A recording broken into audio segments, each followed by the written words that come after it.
Good evening, ladies and gentlemen. Welcome to the stream. I hope everybody's well, and I hope you can all hear me nice and clearly. I've been trying over the last few streams just to make sure that my volume levels are correct, and it's been a little bit kind of hit and miss. My meters say it's okay, but by the time it gets through YouTube, it's all been a bit crazy. But hopefully that's okay. So just give us a little bit of confirmation that you're hearing me loud and clear. We've got an interesting film tonight, I think. A film called Footprints on the Moon. I've not seen it before. I think somebody might have recommended it to me at some point on one of the streams, and I shoved it on my wish list. And hopefully we'll get an interesting view. From what I've seen from reviews and stuff like that, it seems to be a genuinely an interesting film. So hopefully we will have a good evening's view. Obviously tonight it's on, I'm sourcing this from Amazon Prime, so the links are down below. I think it's free, and I think it's probably on Prime in the States, so I've included a couple of links down below. Check those, get yourself sort of ready for those. If you need to buy or rent or whatever and you can afford to do so to watch along, then feel free. It's never a bad thing to, just check it. Well, I know most of it goes to Amazon, doesn't it? But you are kind of supporting the film if you do buy the film. But hello, Minty. It has been a little while. The streams have been a little sporadic of late, it has to be said. But obviously last week I was back home visiting my brother, which was very nice to do. So we went out and had a few beers and had a meal out on the Thursday night when I got back up there. And the burgers at the Anna Cleves are really, really good. So that was a nice treat. But for what was it, about 17 quid for burger and chips? But my God, they were good. They were really, really good. It's like chunks of potato that were I think they cut them with an axe. Can't get Prime Video here. You can't get Prime Video in Ireland, really? Oh, that's a shame. There is a version of it on YouTube. If you have a quick ratchet around for it, if you haven't been able to find it, I'll see if I can. But I don't know what the quality of it's like. Is the thing? It has a watermark on it for one thing, which is a bit annoying.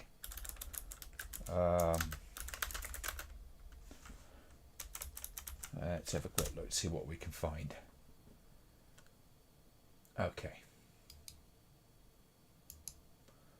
Let me just do that. And I'll put this into the link.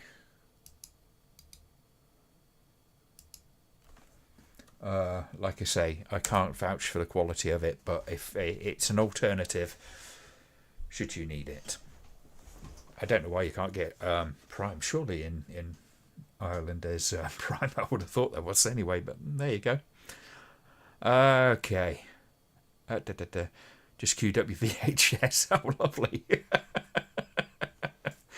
Doing it old school. I love it. I applaud you. Okay, so I'm on my mobile. I won't be able to watch chat. Okay, no, that's fine. That's fine. Hello to Lexi. Hope you're well. Hey, fireworks. Oh, God damn it. Yes, we've just had a whole bunch of neighbours setting off fireworks. They're about a week and a half early. For those who are in the States and stuff, we don't do fireworks night as a October 31st thing. I mean, we're not even there yet anyway, but it's November the 5th for us. 5th of November. Remember the 5th of November. Guy Fawkes night. So they're even earlier over here, but yeah, somebody was letting off a whole load of them earlier on. So if you do hear fireworks in the background, explosions and stuff, it isn't Israel invading. It's just some very enthusiastic people going for it. Glenn going for the full Ming the Merciless look. Well, I am fairly merciless. Been away all day, so didn't know you were streaming. I put it up this morning, but yeah, no, it's fine. It's absolutely fine. But so yeah, hope you enjoyed the Jess Franco, the Francophile review I just done last week. I finally got it sorted. It was one of those that was it just took a little bit of me kicking myself up the arse to actually get it done, really. And when I did it originally, it was like kind of like it was really quite short. And then I was just, as I sort of started writing, I went back a bit and I did a bit more. And before I know it, was like, it was approaching 20 minutes, which is about where I want it. And those perform really weirdly as well. It's like they start off these days, they start off really slow, and then at some point they just go crazy, because I just had two Francophiles kind of suddenly, at least one of them, suddenly bust 3 million views. So now got, like, was it 1 over 1 million, 1 over 2 million, and 2 over 3 million. Those are my 3 top videos. And 2 of them are Francophiles. It's kind of bizarre. For whatever reason, they seem to do quite well. Sporadically. It's so hard to get your head around what it is that YouTube does. But so I've been thinking about kind of what it is I'm going to be doing next. I am very tempted, because I've literally just picked up this. The Portrait of Doriana Gray. Jess Franco. It's a weird mix. I'm not quite sure what qualifies it as Marquise de Sade. I don't know. It might be a good one though, because from what I've read around on it very briefly, there's quite a bit going on in it. So I should be able to get a good review out of that. My top videos. Thought you were talking about Your Only Fool's Career. Okay. But yeah, there's also this Joe D'Amato, Beyond the Darkness. That might be a cynical celluloid. A few of these might be cynical celluloid, actually, because I'm not sure if I'm going to do another Francophile next, or another or do a cynical celluloid. But obviously I got this. I showed this a little while ago. Children Shouldn't Play with Dead Things. Quite an interesting little film. Very, very cheaply made, to say the least. But it's kind of got that real sort of Last House on Dead End Street kind of vibe going on.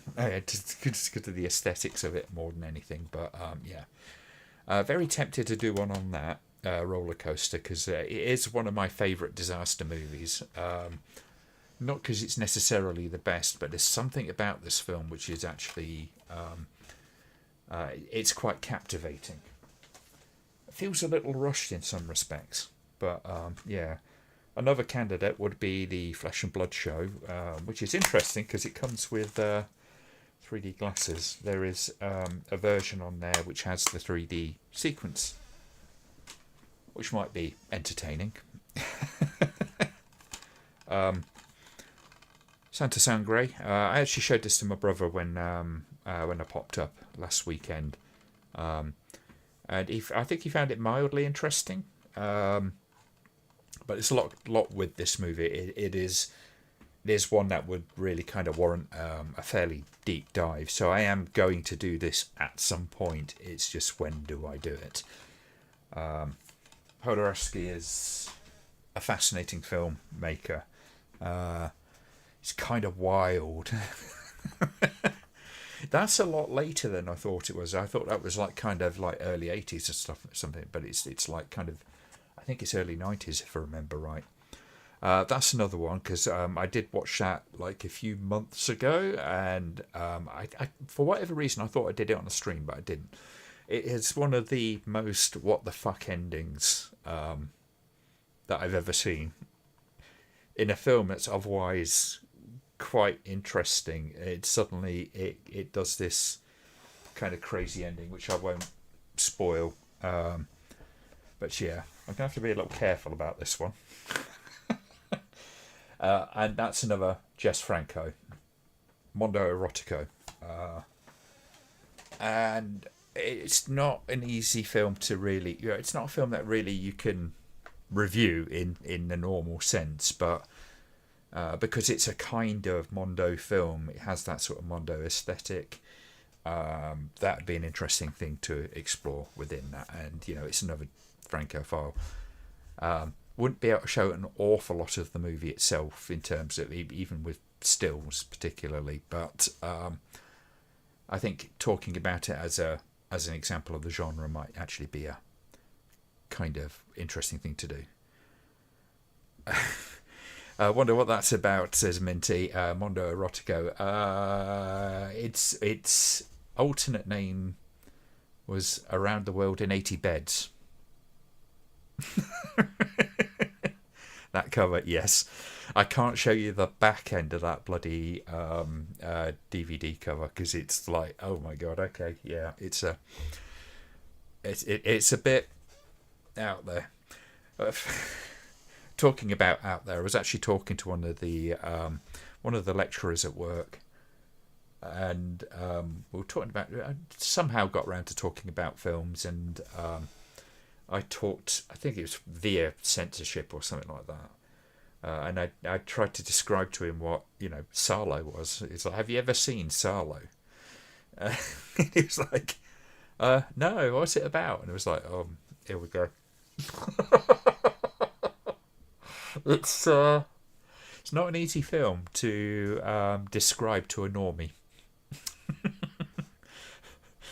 I think my exact words were, "Oh yeah, there's no nice way to actually explain this scene, so I'll just have to say it. The shit eating scene." Oh my god. It's a top shelf cover then. Yes, I mean, this is the thing. I'm having to be super, super bloody careful these days. With the Francophile, I've even taken the heads up warning off at the beginning because I'm having to very carefully kind of, despite the fact that I flag it up, I put a warning at the beginning. It's marked up as for adults only.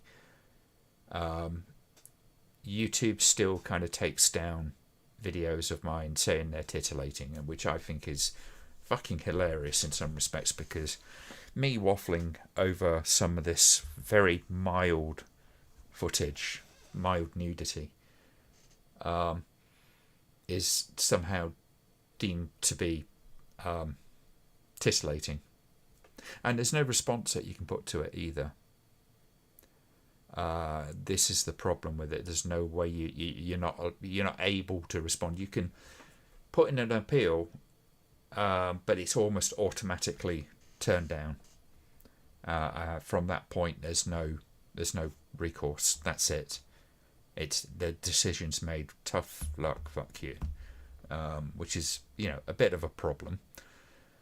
Not a new problem, but it does seem to be something that's causing some of my content a little bit of trouble. So, yeah. A few weeks. Yes, I heard about that, Kerry. It's kind of weird why they would do that, because I don't think yours is. Your channel is far less racy than mine goes to. It doesn't go into the depths of what mine does. Certainly, Francophile was always going to be the tricky one, which is why I had the warning, and it's why every one of those, as far as I'm aware, is marked up as for adults only. And it's a niche subject. You're not going to get a 16-year-old looking around for Franco films, are you? Generally speaking, it would be very, very rare. But as it is, yeah. Yeah, YouTube can be weirdly Puritan sometimes. So, not quite sure what to do about that. Not sure there's anything I can do, to be perfectly frank. Even when you're a big channel, it's hard.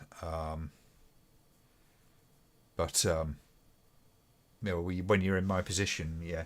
I've just topped 30,000 subscribers, which is huge for me. But it's small by YouTube, very small by YouTube standards. I mean, the chances of me ever qualifying for one of those silver play buttons is, you know, maybe in about 8 years' time.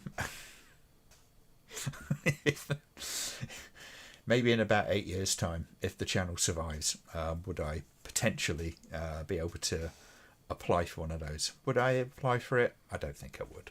I mean, it'd just be a bit of junk sat around. I'm shit at putting those things up on a wall just because I can't be asked.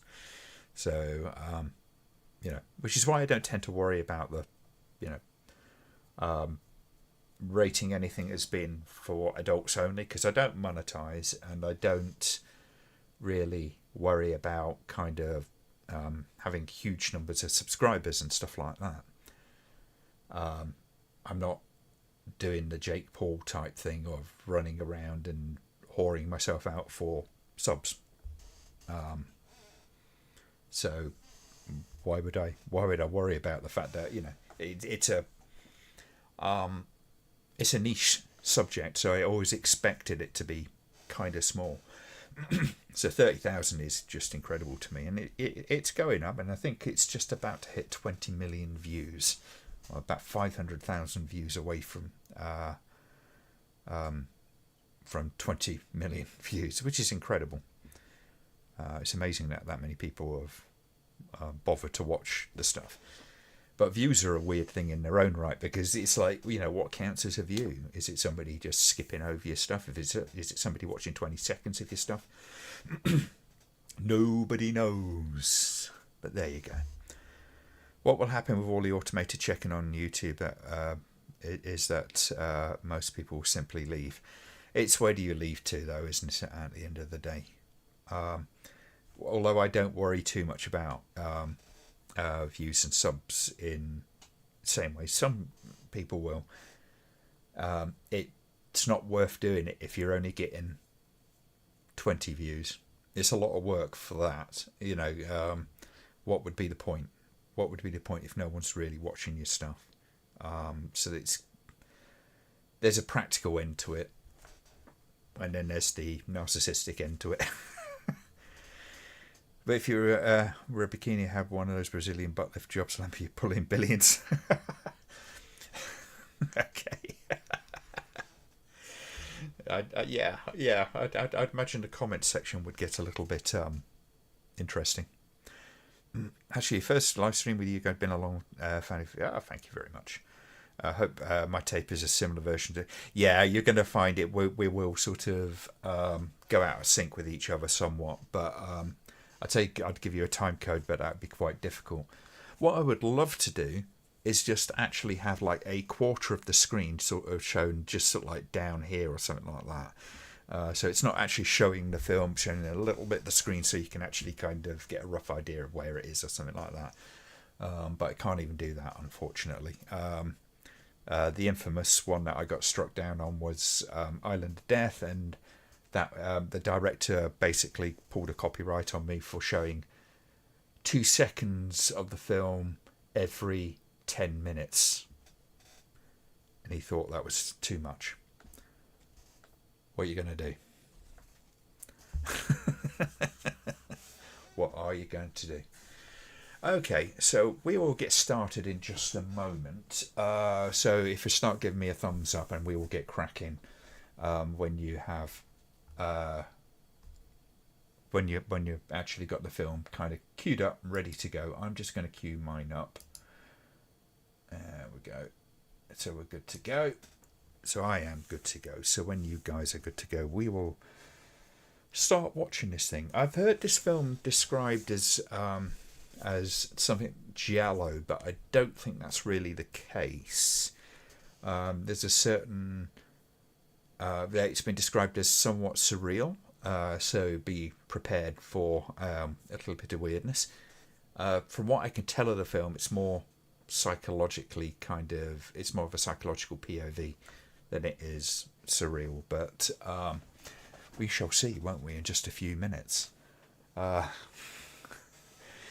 My housemate got me a present. It's a little hard to see, but there's projections of Nebula going on in the background. Very dreamlike, mysterious. Yes, that's kind of what I gleaned from the movie.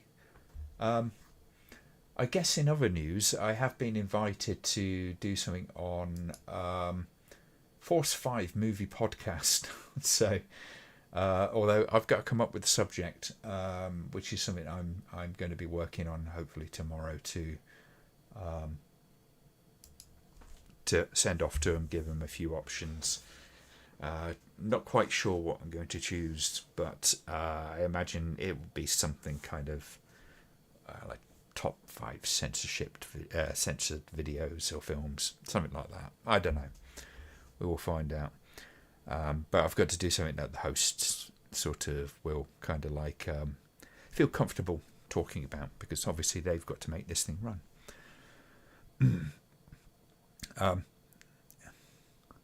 A friendly bunch with mad. Yeah. We have some very keen film followers around here. Kerry has been on the stream a couple of times. John, Rennie, when he's available, we kind of do the occasional one with him, which is kind of fun. He has his own really, really good channel. He's deserves a lot more subs than he gets, but there you go. That is the way of YouTube. It can be very hard to get past that, first 1,000 subscriber mark. It can be difficult. It can be very difficult.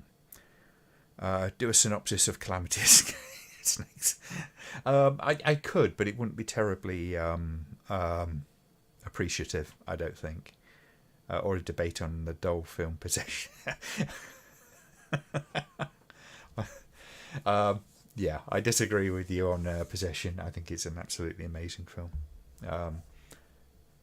It's kind of depressing as well, actually, but some of the best films are a bit depressing, but what are you going to do?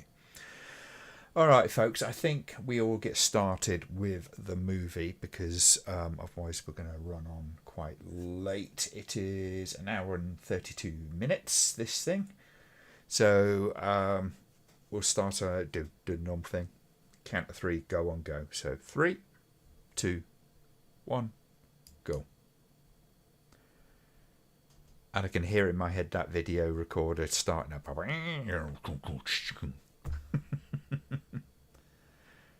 Let's full screen that. There we go.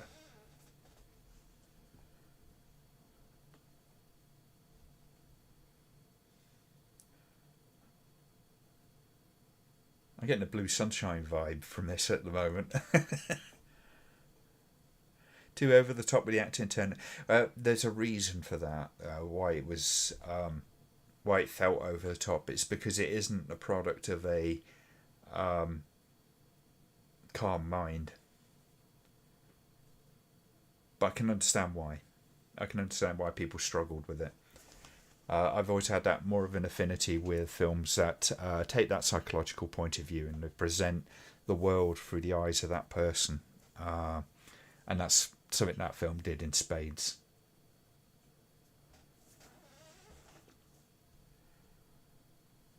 Outer space is kind of somewhat appealing these days, yes. Yeah. It's why I spend a little bit of time photographing it. It's very serene. I'm sure I wouldn't be saying that if I was out there. It would either be boring or kind of, oh my god, there's so much radiation, I think my skin's melting off.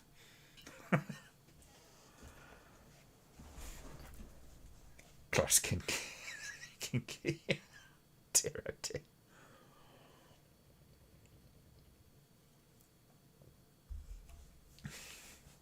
Right, so you got this going on here.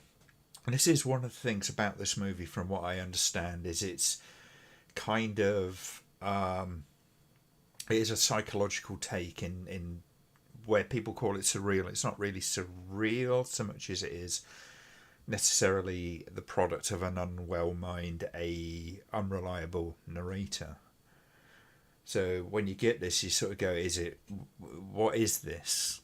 What is going on? Is this real, or is this analogous, or what is it?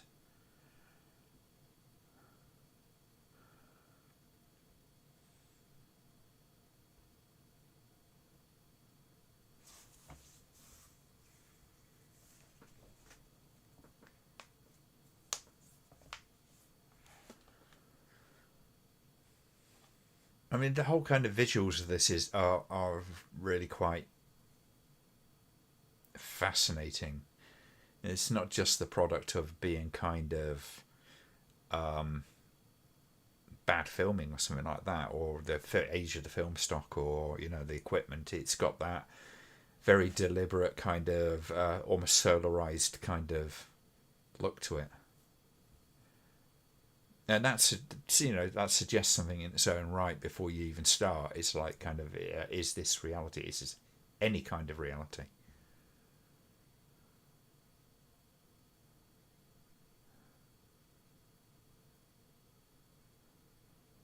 Ground control to Major Tom, yes.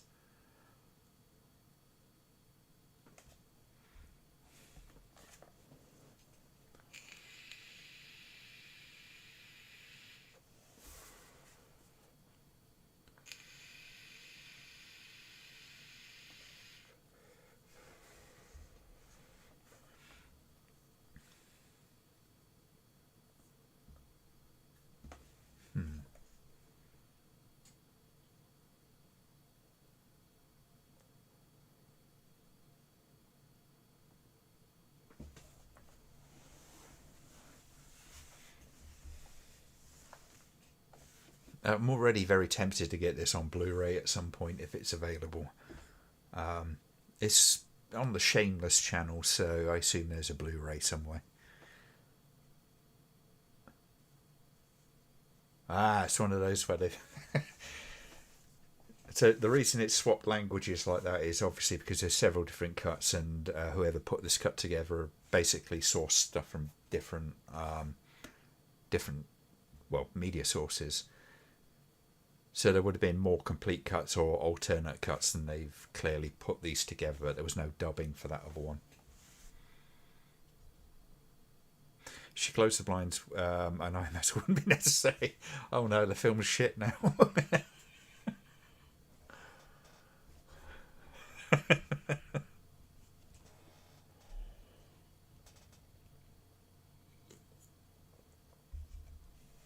It was quite bright in there, despite the blinds being closed anyway, wasn't it?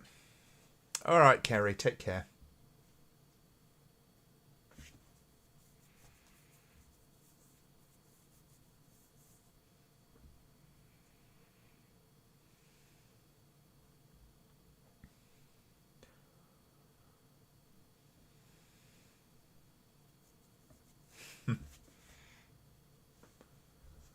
I mean, it's a fascinating photography in this. I mean, obviously, this is a film that's got a degree of love put into it. Like I say, I've not seen it before, so this is all new to me.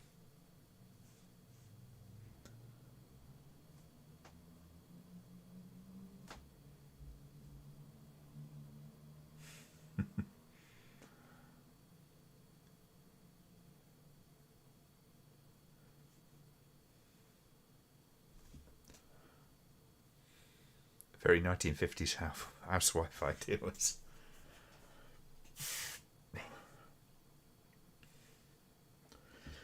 So there is this mystery which is happening, and this photograph is, it's part of that. Maybe the MacGuffin.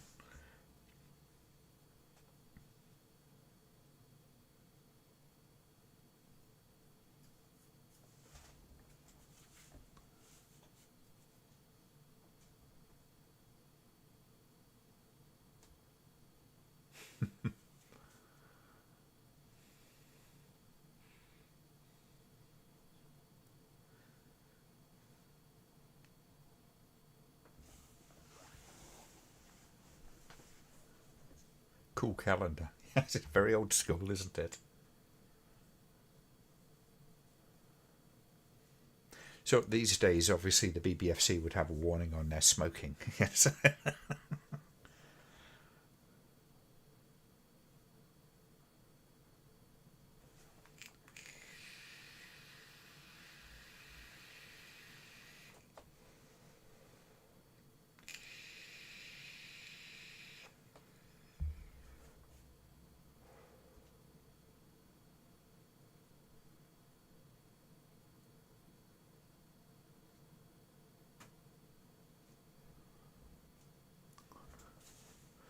This is lost footage from the Apollo landing. Okay, bets on Klaus subjecting this poor woman to some form of unimaginable kinky activity. Yes. There's always a risk of that, isn't it, when it's a Klaus Kinski film?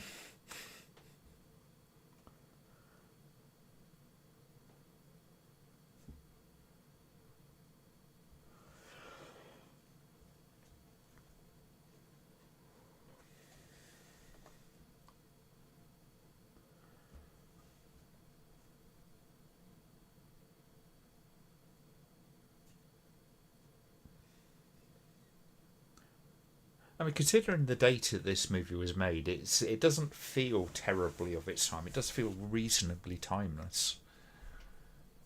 Obviously, got that kind of 1970s sort of film stock, but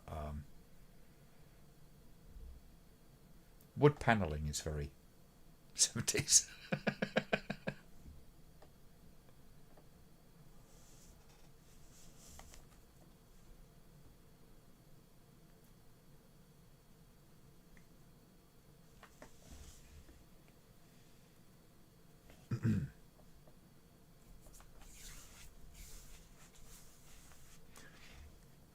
I had been very tempted to do a watch along with you guys on it was Alien Romulus because now that's streaming.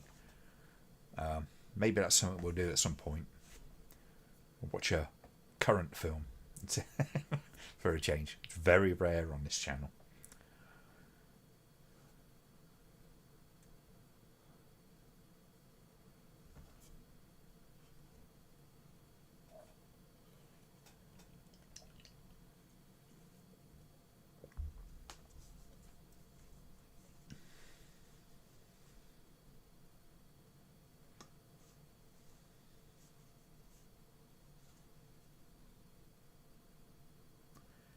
So we're finding out that this is the point. She's realizing that she's lost 3 days somehow.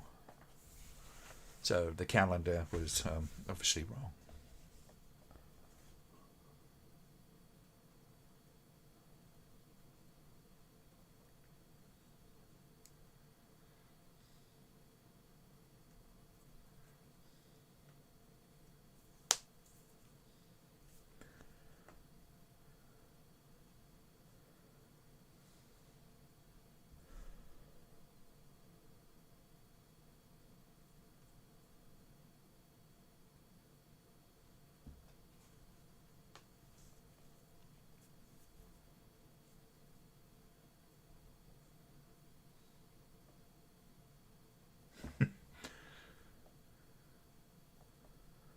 She lost 3 days standard demo for a weekend with Klaus Kinski.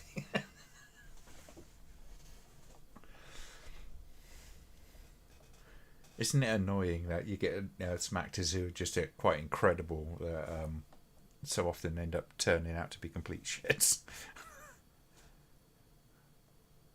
Is this Berlin? I don't know. I don't know where it is actually. I think.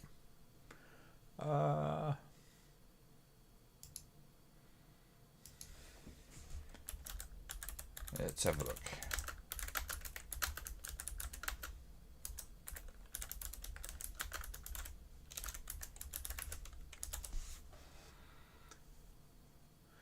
Rome, Italy, and Turkey.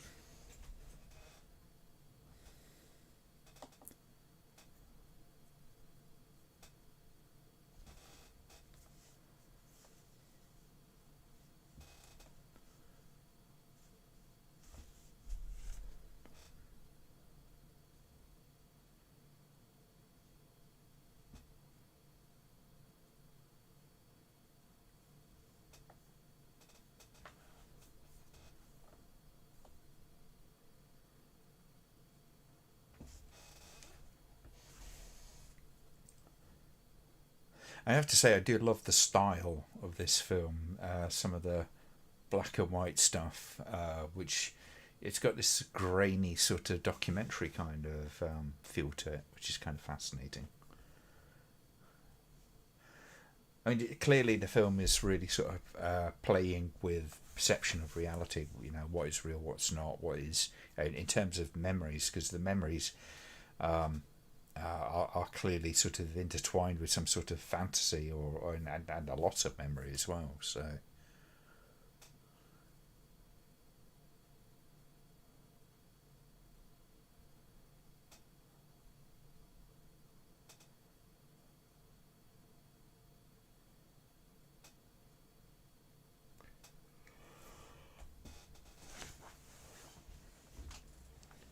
anyone getting Sigourney Weaver Ripley from Alien vibes from this lady?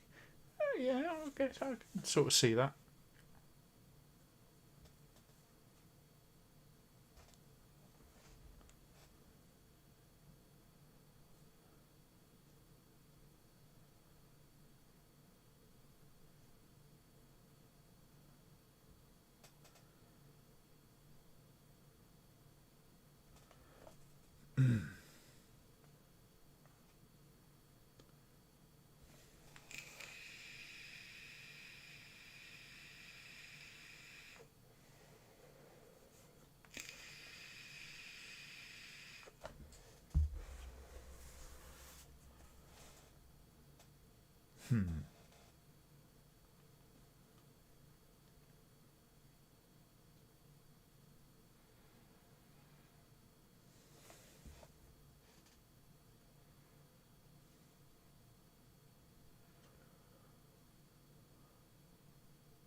Go architecture. And the 60s and 70s had a lot to answer for when it came to architecture.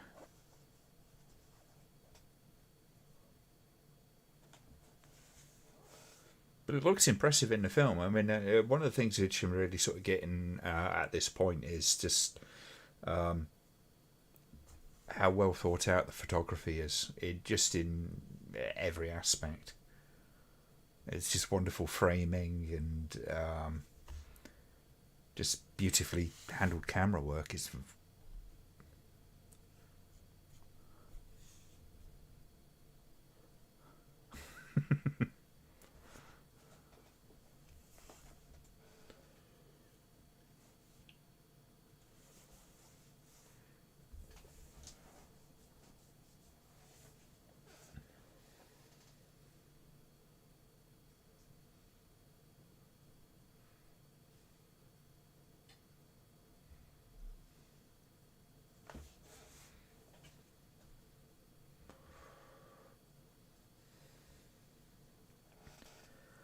well, I sort of appreciate the having these extra bits put in. I've always found it quite difficult in some respects. It's a little jarring because Deep Red does this thing where the preferred cut is the one with the various kind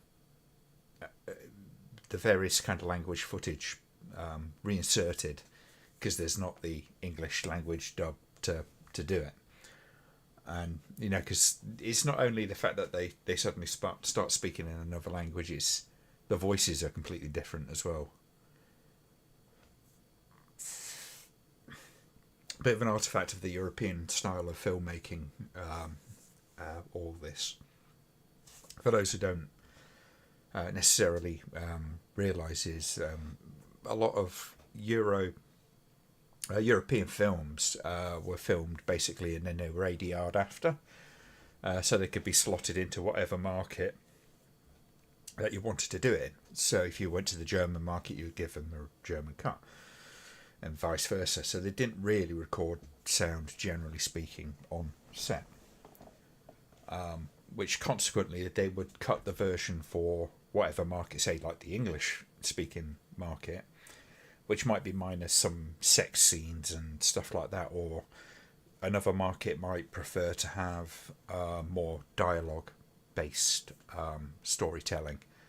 And it consequently means there's various cuts, and you can't just grab necessarily bits from other language regions and shove them into the English language cut without, having to subtitle it. Would I prefer it without? Probably not. No, I think it's not a game over kind of thing as far as I'm concerned. All right, Richard, take care.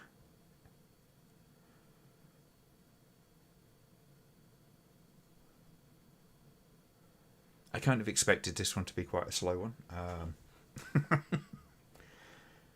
That's okay. It's not everybody's cup of tea. I mean, particularly these days, and that's not not a kind of reference to Richard, his point of view. But slower films are the exception, not the rule. Whereas back in the 70s, you could really take your time with the storytelling.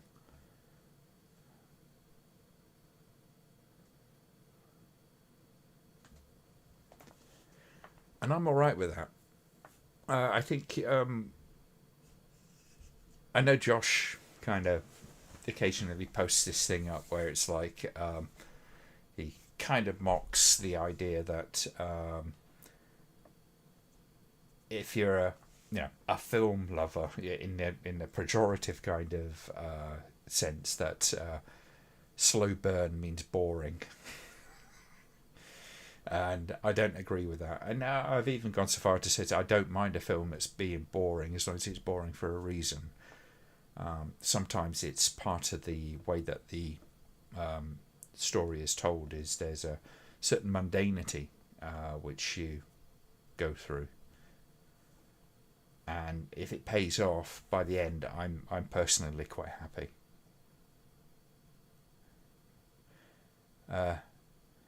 Interesting giallo with a slight science fiction element. Yes, it's certainly the science fiction aspect. I mean, obviously, it's footprints on the moon, and I know there was some kind of aspect of it which would be sort of shots on the moon and stuff like that.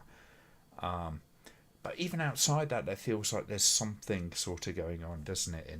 In that sense.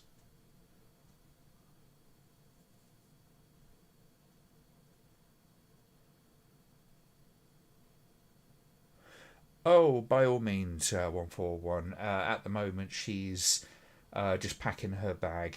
There's a fate of the black, and then we come to a scene of her in the airport.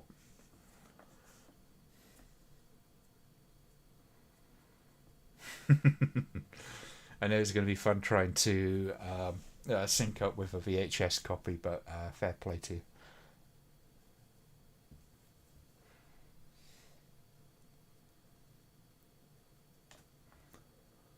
It's weird seeing an airport these days, as it was in the 70s, which is just a much more relaxed affair, shall we say. Because these days it's all armed guards and bloody scanning devices.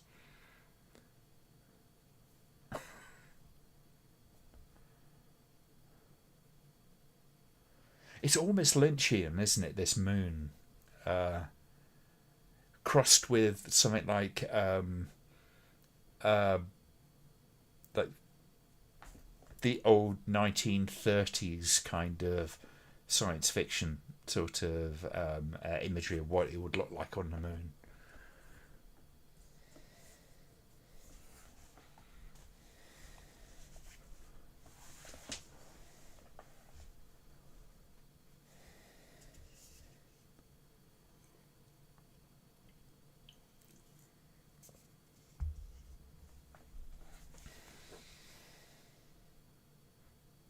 But there's a real sense of artistry to this film, which I'm kind of appreciating.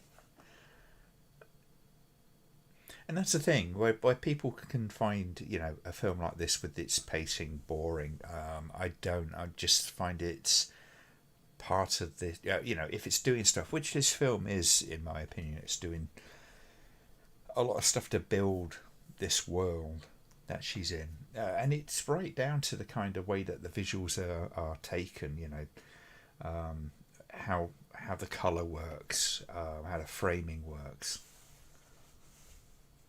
And these odd little scenes that of the moon that we're seeing. the black and white kind of footage and all that sort of stuff. There's all these things sort of going on. So I don't. It's low, slow. I don't find it boring, not in the slightest. Some of this feels very Jess Franco to me, although the camera work is, somewhat, shall we say, more in focus. Which is always a weird thing with Franco for me. Because sometimes the lack of focus in the camera is actually a deliberate thing, and then other times it feels less so. And some of that was a product of how things worked with how they filmed stuff. Drenched in Blue, yes, it's a very colour saturated film in some respects. Although it's still got that kind of lack of contrast in some respects. So that's the 70s kind of film stock kind of look.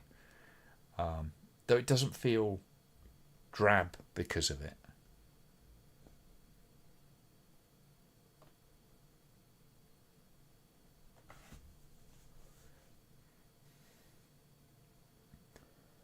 There's a formality to some of those shots, isn't there? It's like the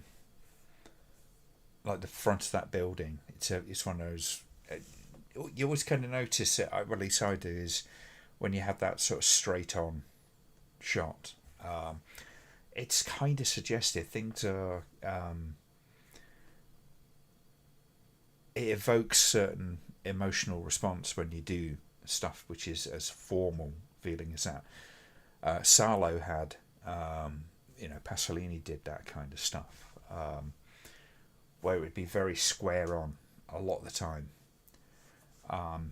With that film, it sort of did it as a kind of form of sort of accentuating not just the architecture and the stuff, and it did a couple of things like it made it look almost like it was some sort of Renaissance painting kind of thing going on. There's a formality which is conveyed by that, and this is like with this shot of this hall. It's kind of almost there, but it's not. There's a certain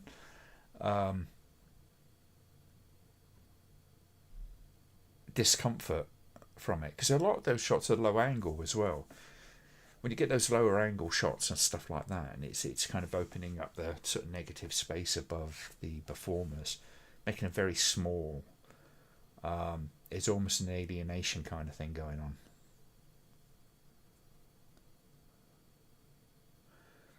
Oh, that's fascinating. Thank you, 141.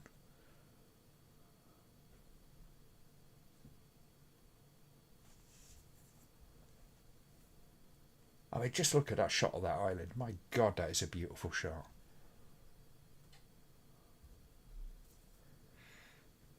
You see, as much as I'm not a fan of the way that Shameless package their films, generally speaking, they're almost bare bones. There's not an awful lot of extra sort of stuff on top of. They have a tendency to sort of treat the films really well, and they grab films that are very unusual. Films that aren't really destined to be a massive commercial smash. I mean, how many people are going to take too much time to watch this film just because it's out? It's not that many really. But I do appreciate their catalogue particularly, and they have a tendency to treat the films in terms of how they master them and stuff, pretty well. They don't do too much, which is a half-assed job.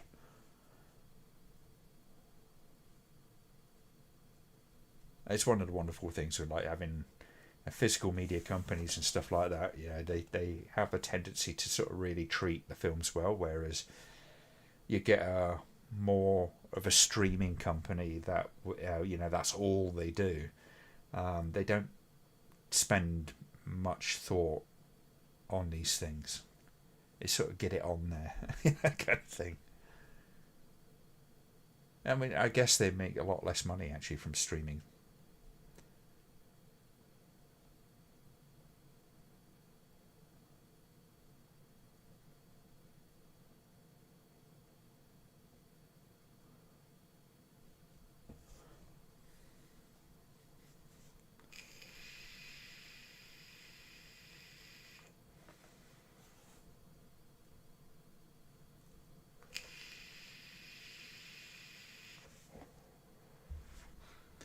pretentious young child.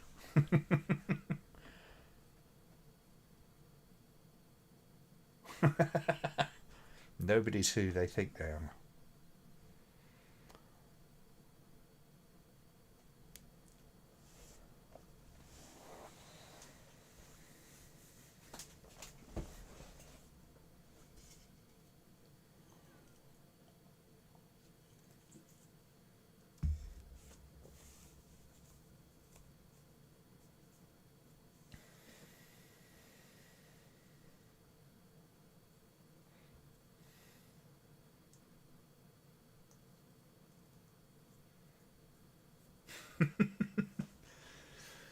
See, kids in the 70s were just grateful for all sorts of things.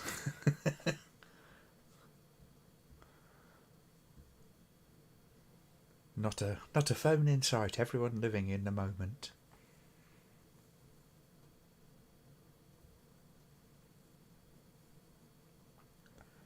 It is interesting. Vittorio uh, Storaro, excuse me, being a cinematographer on this. Amazing, um, amazing DOP.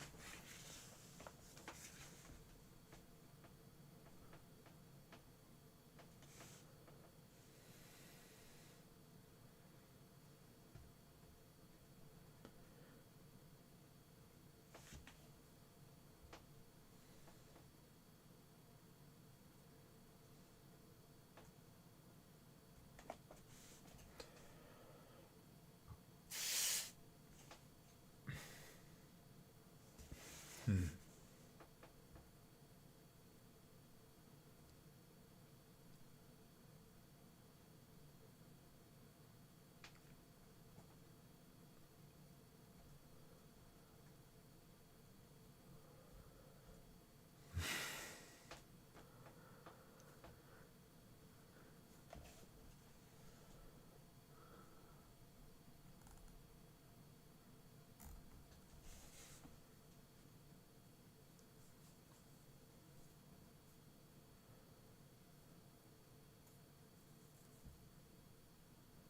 See, this is the thing, isn't it? It's like all these little bits and pieces. This is one of the things with giallo, is that often, although they feel slow, there are things happening.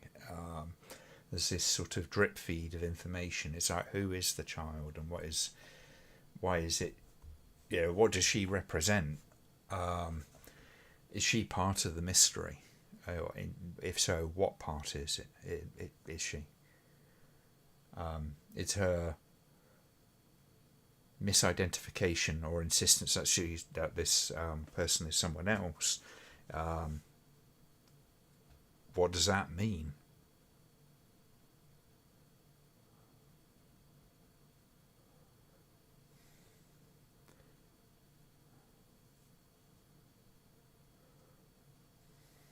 It is interesting, though, isn't it? How different people watch a movie where some people would struggle to pay attention to, because ostensibly there's not that much going on, and not engaging with the movie and not being happy that things aren't explained up front.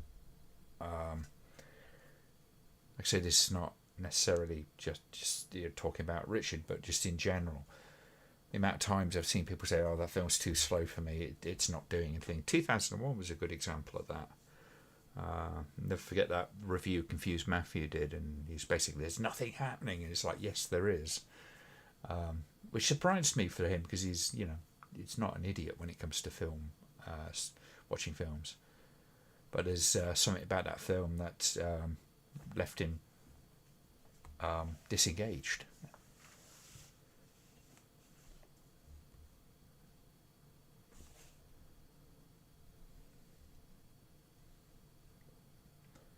But there's been a few films, like contemporary films like Midsummer and Hereditary, and films in that kind of area that have long beginnings, long slow beginnings. Not much happens. A little something will happen, every so often, but not a heck of a lot. And most of it's kind of, exploring these characters and exploring the world that they're in, and little suggestions of things that are going on.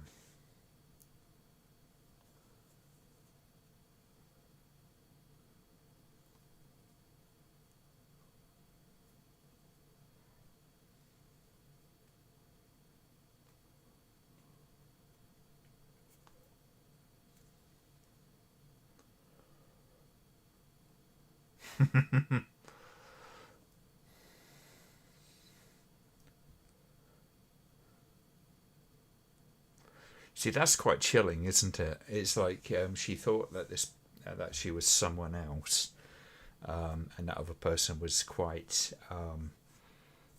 nasty, very unpleasant in comparison.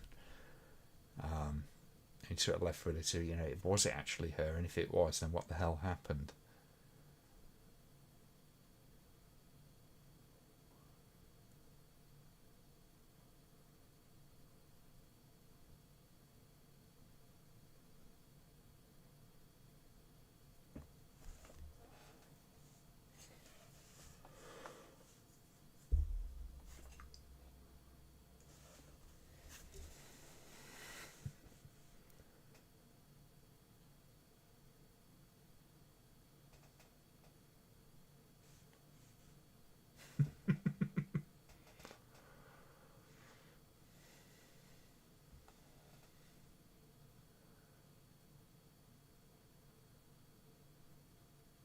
I mean, it's certainly got some stunning locations.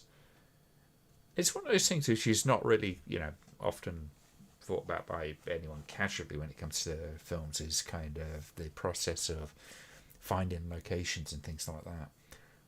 It's couple of my viewers, Simon, has, for instance, has occasionally gone, tracking down the filming locations. And Simon did Living Dead in Manchester Morgue. He actually went to the locations of filming, which is kind of something I'd love to do, but I've never really sort of made the time for it.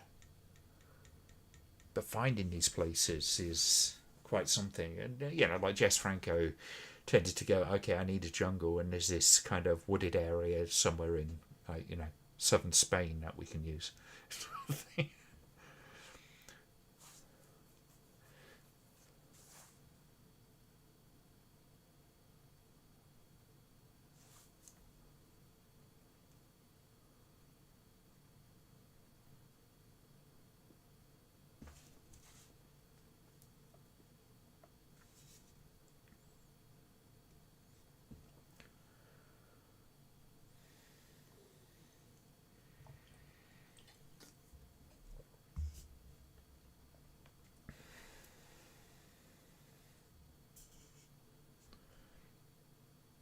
See, it's like places like this. It's like, my God, it just looks so impressive.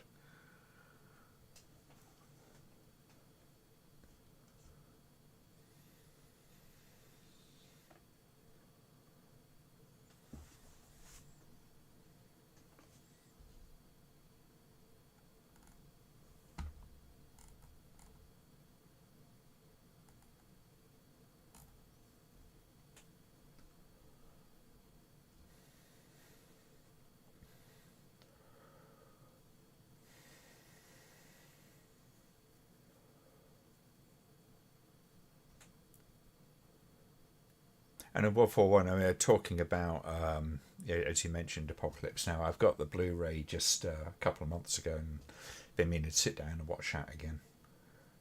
I'm always at a bit of a loss as to which is the right cut to watch, though.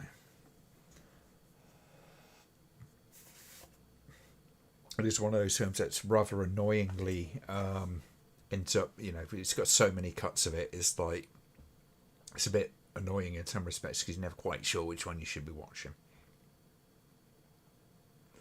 It's not necessarily, the latest cut is the best one. I think James Cameron's proven that the director's cuts are not necessarily the best versions. I think, what was it? Donnie Darko was another example. The director's cut of that was not as good as the theatrical cut. And I think that was partly down to money.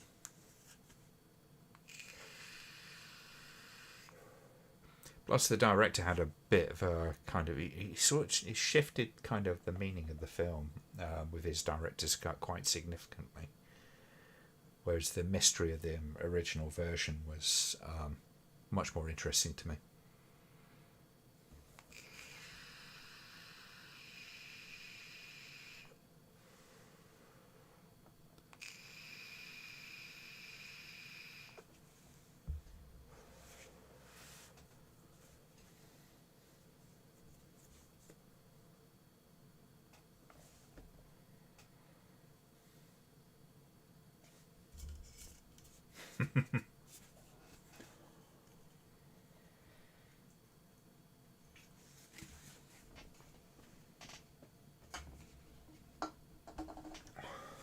I was thinking about it. It's kind of weird that she wears the badge with her name on. I mean, that's a very I'm at a corporate affair kind of thing, isn't it? I mean, obviously it's a bit more ornate than that, but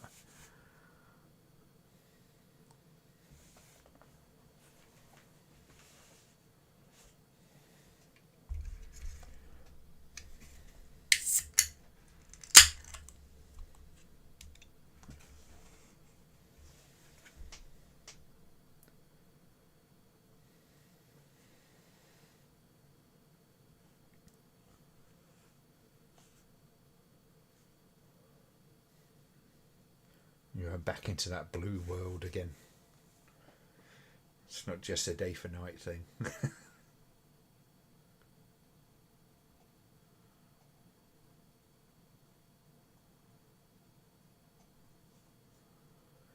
But even like, you have that shot of her on the bed, and just the movement of the camera is just amazing in this.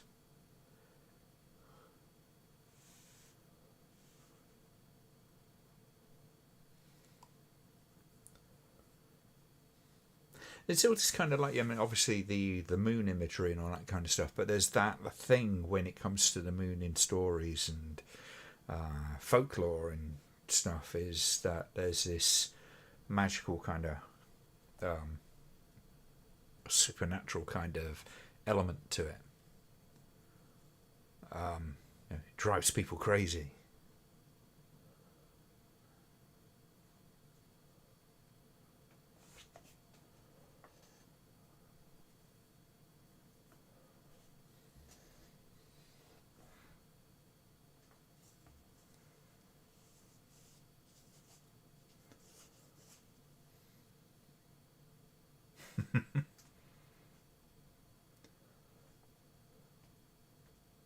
It's like a psychotic Flash Gordon episode.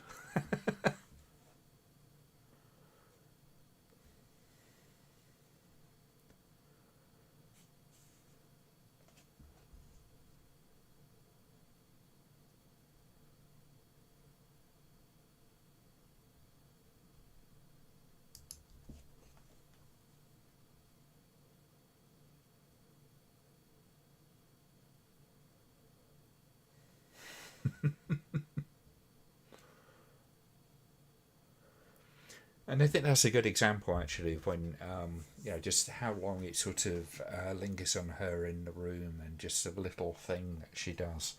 And it takes like, 30, 40 seconds for this thing to play out. A lot of people, especially these days, I mean, no, it's not just these days, even back in the day to some extent, a mainstream audience sometimes struggle with that kind of pacing.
Doggo does not want to play.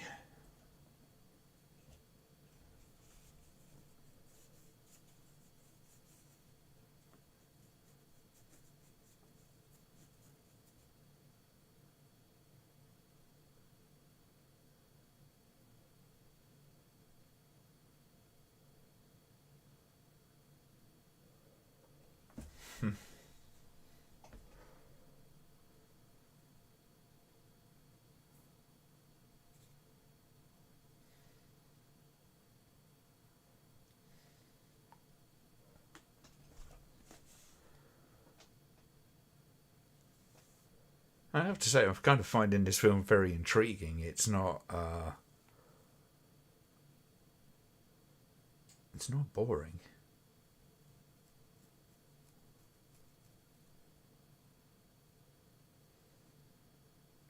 There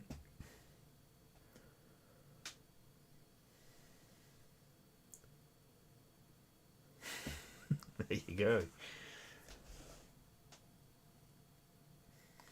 Just these little bits and pieces of those 3 days. And she seems to be Nicole.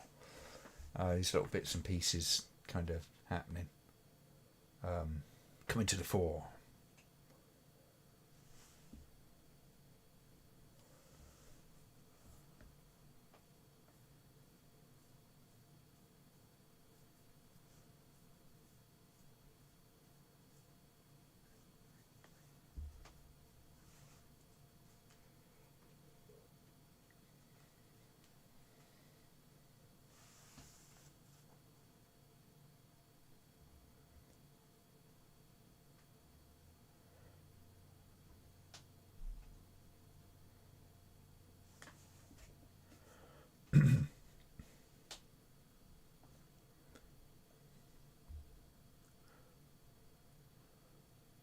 The little girl is in lots of Italian genre movies, especially Giallo.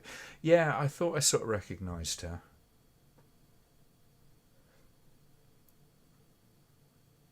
She'd be about 60 now.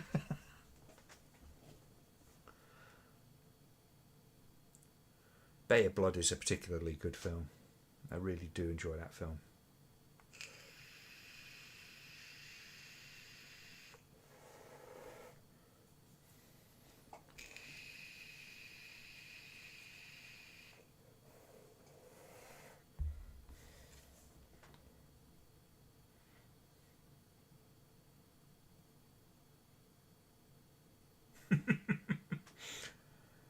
Throws it at the dog and just hits it on the nose. It runs off, and it's particularly vicious to her later.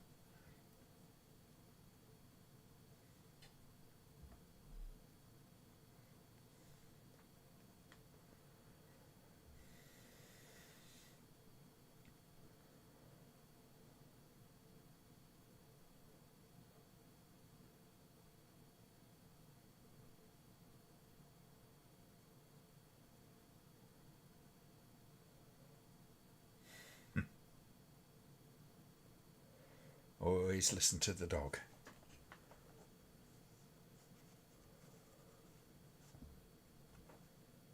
It knows things ain't right.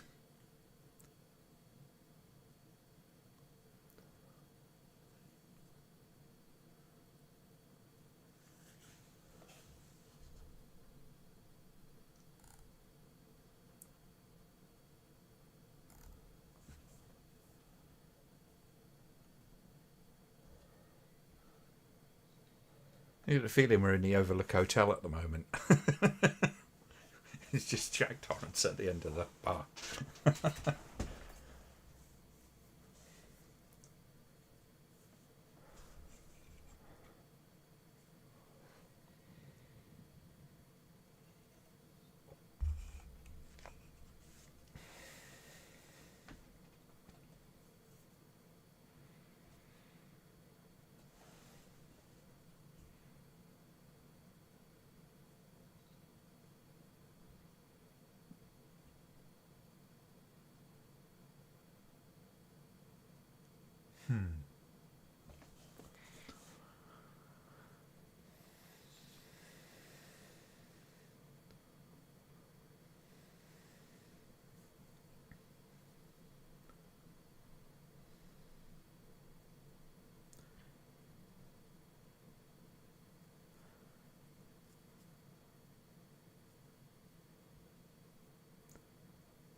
It's the whole kind of amnesia sort of theme, the idea, is, it's not uncommon.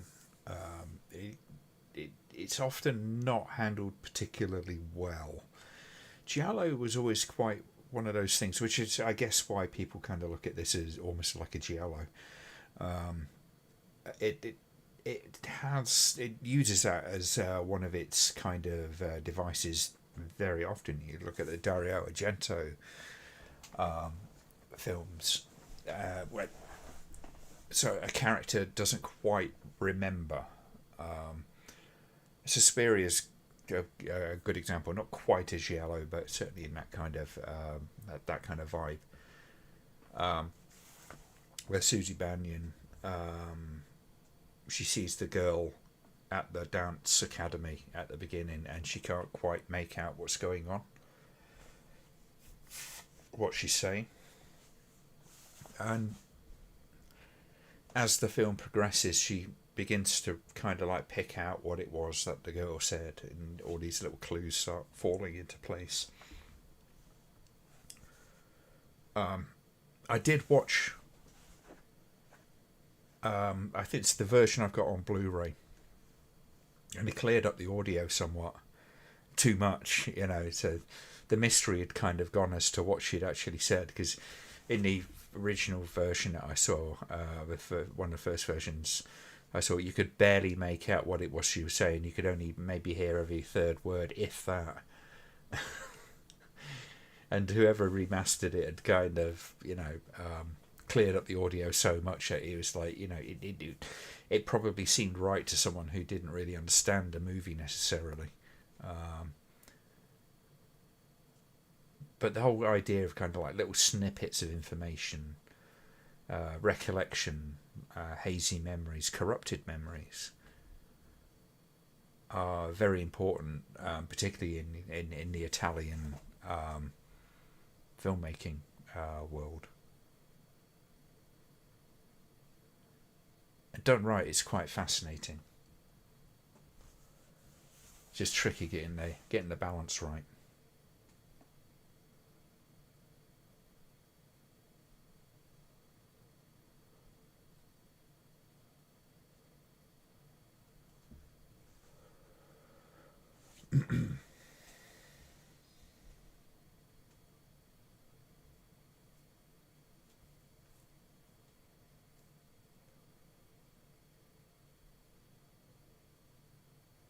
It's something about the characters in this movie, isn't it? It's like they are somewhat heightened, just a little bit, just a touch. They don't feel quite real. And I don't know if that's, sometimes that's a product of just something as mechanical as the ADR, as a for instance. Sometimes it's just part of the POV of the film, who is telling the story, and that's always been kind of an important part of any film analysis I've done, is it's looking at what it is that the person, who is the person telling the story, whose eyes are we seeing this world through, not in a first person perspective kind of thing, but this sort of psychological kind of perspective. Is one of the most interesting aspects of storytelling for me is really kind of like that aspect of who is telling the story. Are they reliable? If they're not reliable, why are they not reliable? And what effect is that having on how they see the events? How much does it twist the events? Because you're almost kind of seeing from their mindset this whole world unfold, seeing how it is, how they kind of make sense of the world, even the stuff which is confusing to them. I mean, when you get like kind of like visual sort of puzzles, if you like, as a, for instance, that whole kind of a camera angle on a mask, and it just turns round. It's like white on both sides, with a strong light source, and then at one point it looks like it's poking out, and then as it turns you realise no, you're looking at the inside, and it sort of changes depending on how your mind works, and that's kind of how I see certain types of stories work.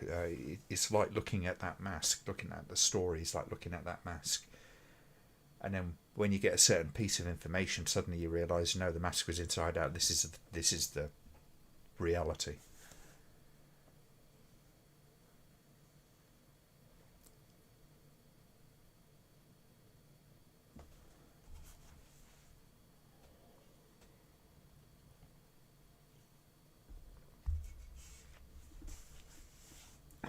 I mean, you're sort of thinking about this character, and like with the wig, because they make a big deal about this wig and the difference in the name, that she was someone else during this 3 days.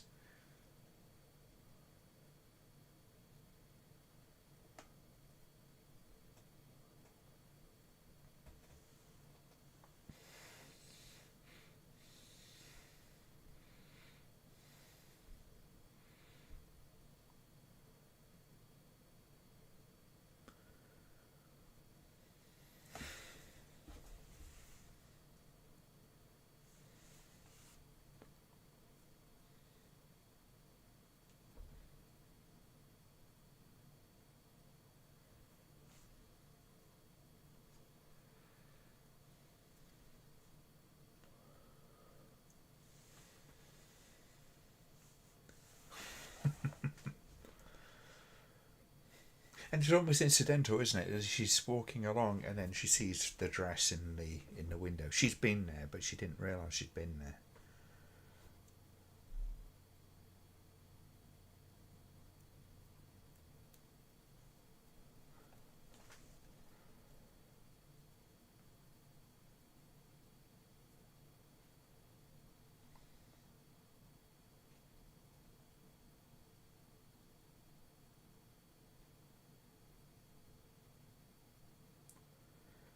You've got your black leather gloves as well.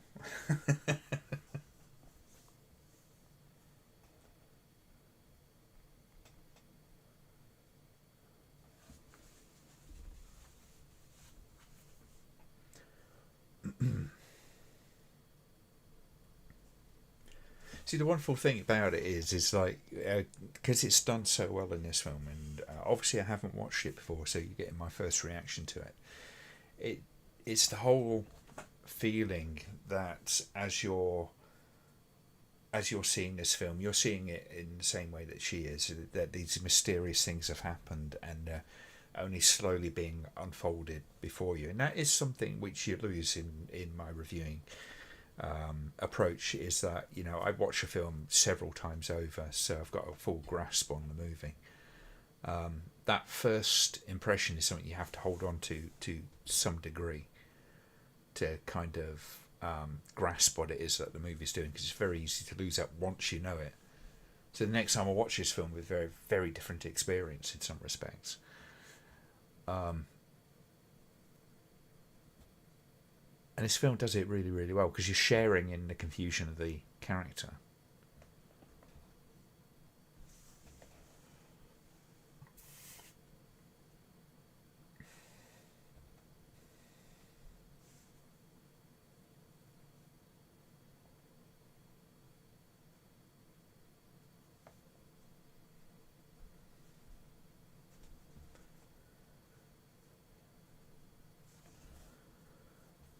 Mm.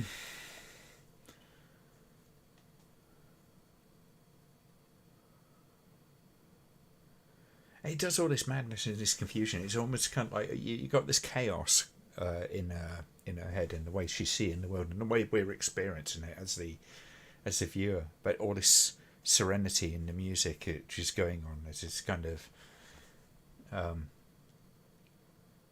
discord.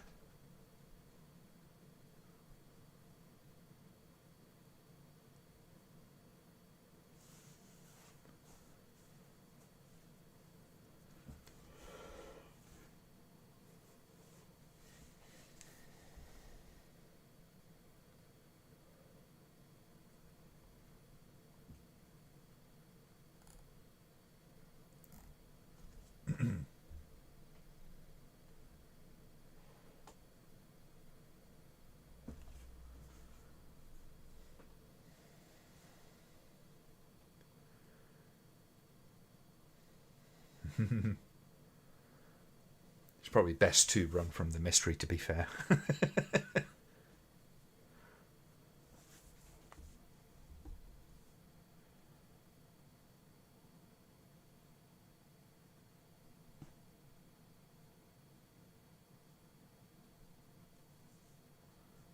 You're not getting away that easily.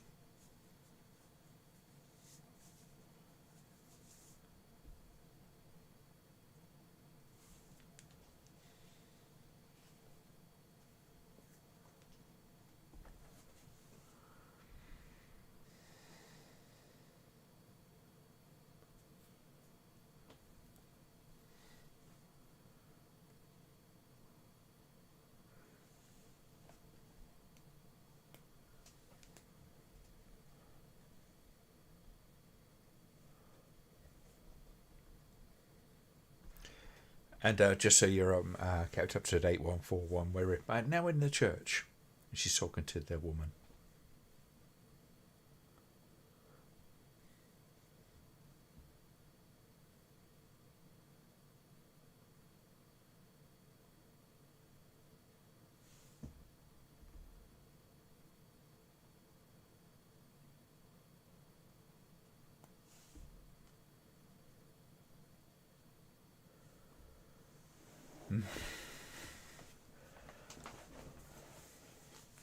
See, these characters are just kind of almost omnipresent, aren't they? They're just everywhere that she goes. The child, the older woman.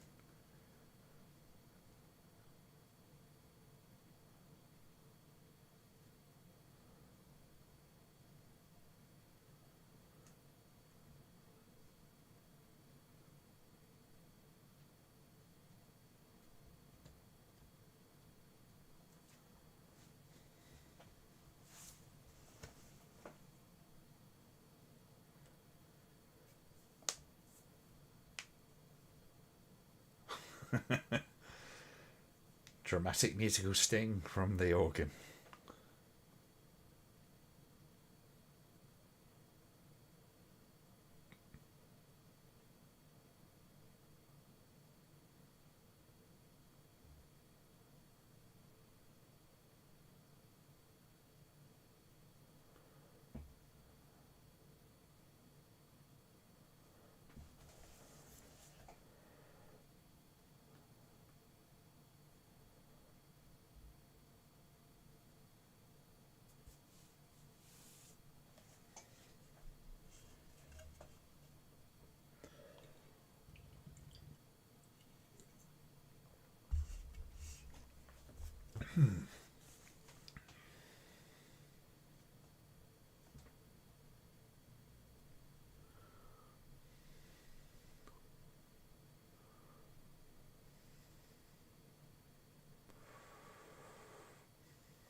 It's strange, like because the the moon footage feels right. I'm not quite got a grasp on what the Klaus Kinski bit, or why does he talk of the experimentation stuff like that yet?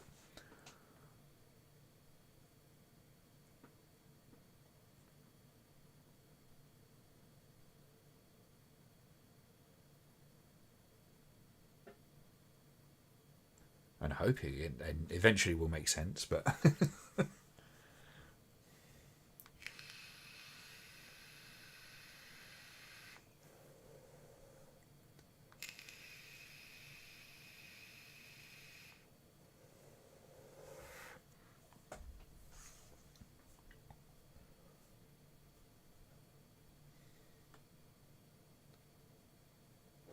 I mean it's a very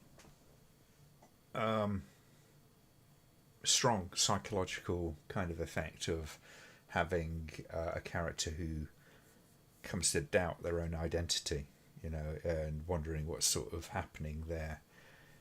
So that ties in with the whole kind of reliability of the narrator. It's this confused mindset which is going on.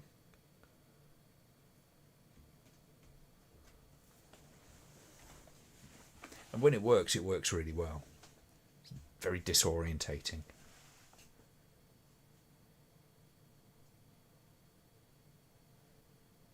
And one of the things I find a little frustrating is when people sort of go, "Oh, it's so slow, so boring," and it's because they can't necessarily feel they can have to wait till the end of the film before anything becomes apparent.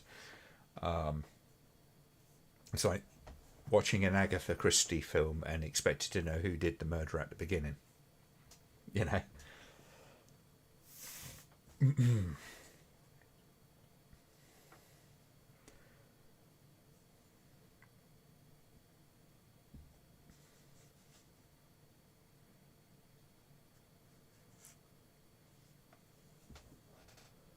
That's a fascinating shot in its own right. Just this huge amount of negative space. It's just a void of blue sky.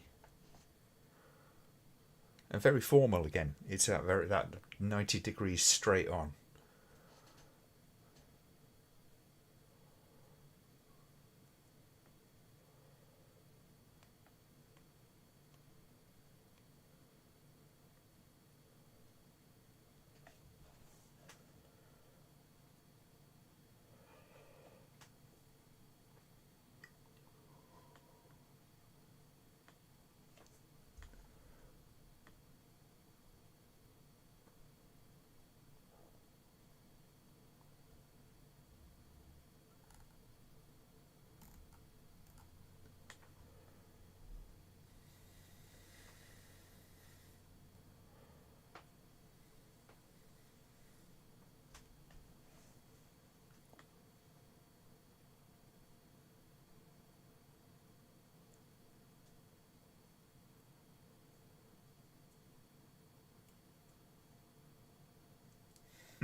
It always amazes me how really characters within a film, like in these films, they always remember that other person really, really well. So, I mean, it's kind of suggested that she made an impression upon these people for whatever reason. But they always remember, oh, I remember what you had last time. Or if they're just walking past the shop, oh, you're here for your thing. Maybe that's a little bit of me projecting my own kind of difficulties with sort of memorising faces and names.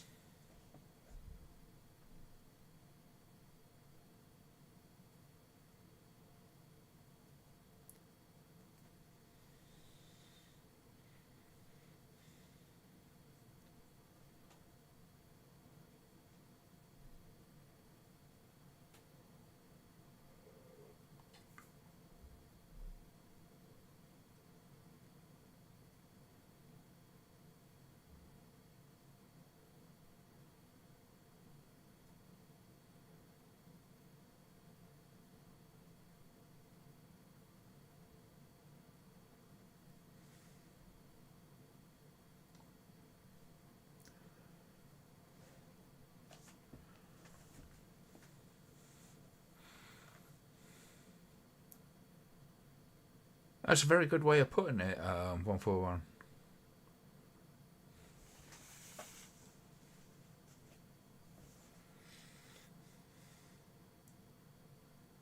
I mean, it's very elegant, this film, at least so far.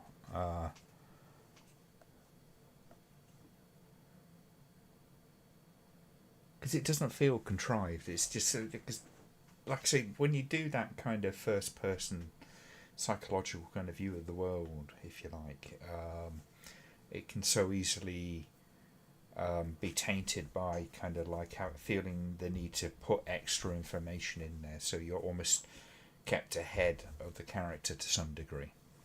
And this is very much resisting that temptation. She finds something, we find it, and we don't know any more about that bit of information that's been dropped than she does. Like I say, with the Suspiria example, that was the problem with that. Was suddenly we got this information that that Susie Bannion shouldn't have had. And then when she's struggling, she starts recalling it later on. It doesn't make quite as much sense as to why she's like, "Oh, now I remember." It's funny how such a small thing like that can make a huge amount of difference.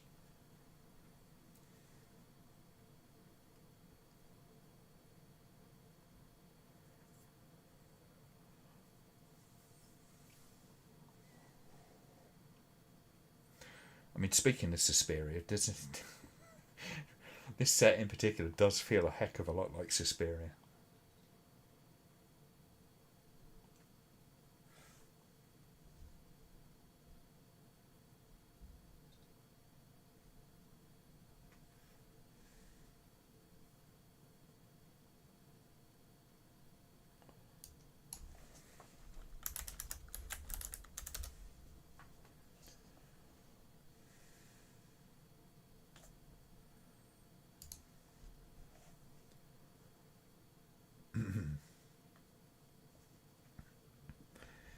Enjoying your rewatch. Yeah, I'm glad to have you along for it.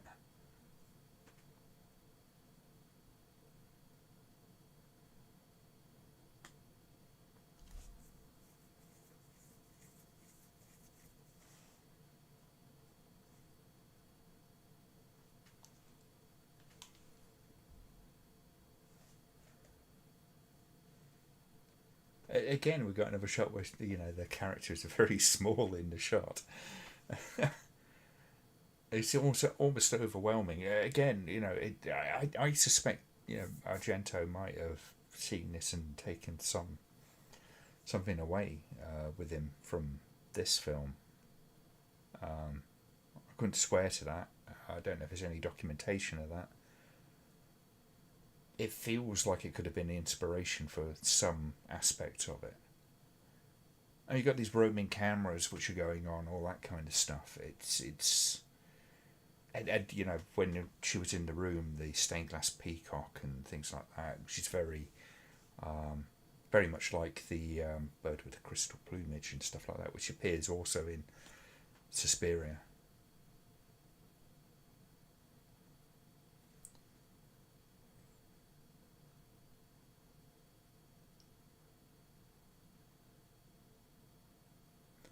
But again, with the whole kind of like keeping the character very small in the shot, that is something that Suspiria does as well. Dwarfs the character around the set. It's done for different reasons in Suspiria, particularly with the sets that are kind of oversized. So Susie Bannion's like kind of getting the door handle. It's like right up here, kind of thing. That was to kind of infantilize the character to some degree.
I think I mentioned about the mask and how kind of optical illusion of it. That's what that shot just felt like with her looking in the mirror.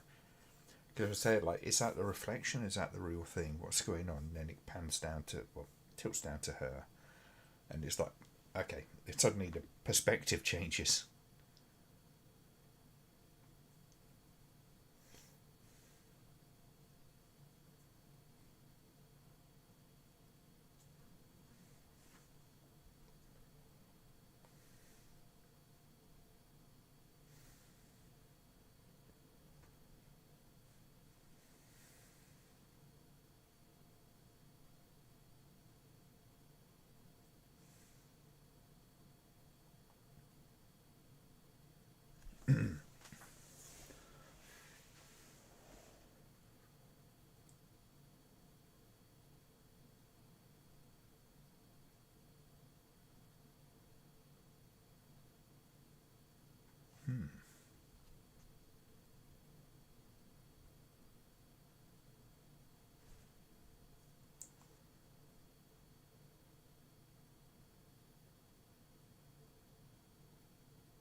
I get the feeling there's a lot more going on in this movie than than just the base story. It's kind of fascinating. It would be interesting to do like something in depth on this.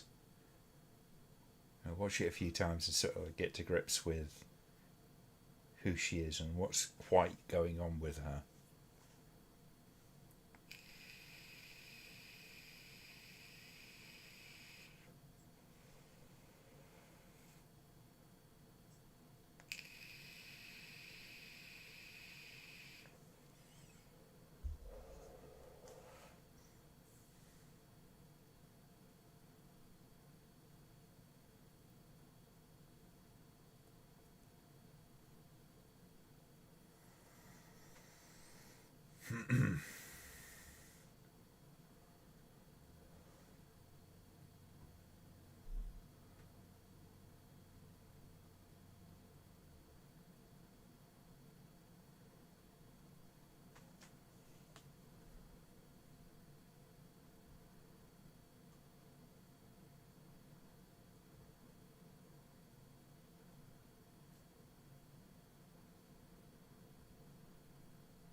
I wish I could remember why it is I actually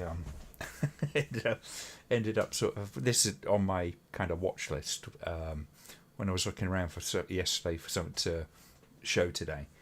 I just kind of wish I could remember who it was, if it was somebody that suggested it, or whether it was something I just sort of happened across looking at something else.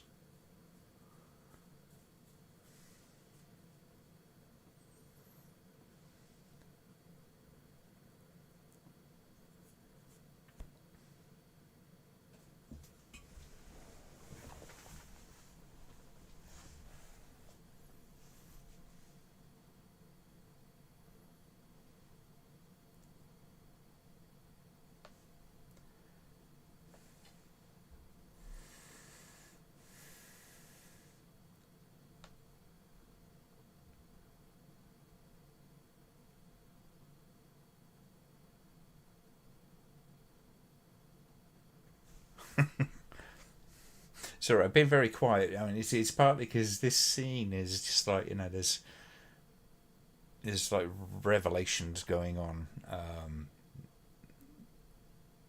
Whole, I guess, aspects of her life coming flooding back to her, and this whole kind of idea of like repressed memories, and it is always a fascinating one. It's amazing to me quite how elegant this film is when it comes to sort of revealing all that sort of stuff. Because it doesn't feel like it's thrown in for no good reason. It's kind of, it feels kind of natural, and it feels exactly like you imagine she would feel. That Art Nouveau glass window is gorgeous. It is. It's everything about this movie is quite beautiful, actually.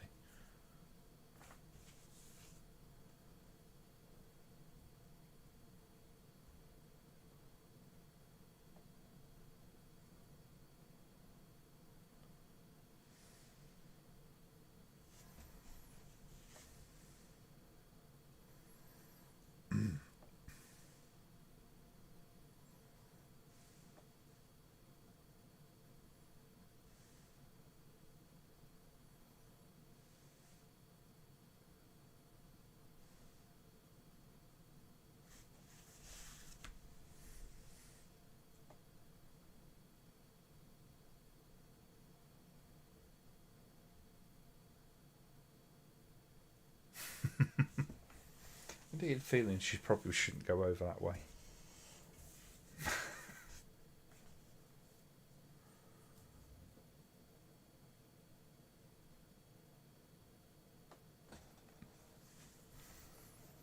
Well, she's going to do it, isn't she?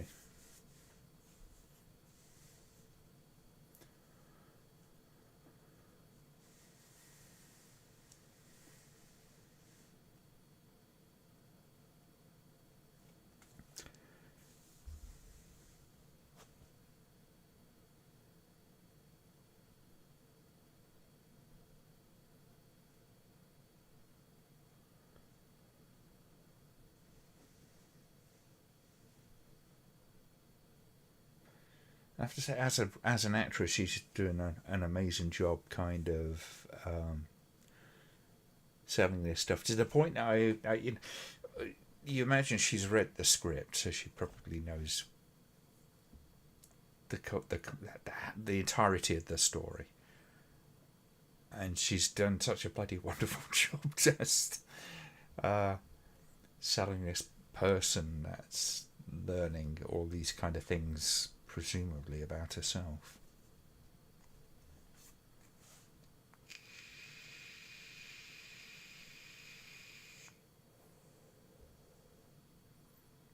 Well, those wonderful shots again.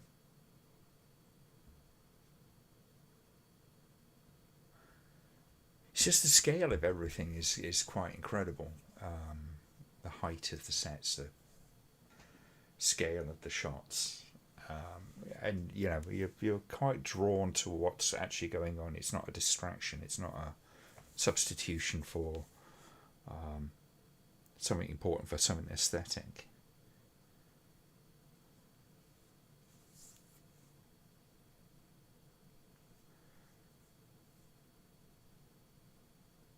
It's almost this kind of, you know there's important things are going on in this much bigger world, and I don't know if it's just me, but it feels like the scale of things is getting bigger while they're getting smaller within the shots as the film goes along.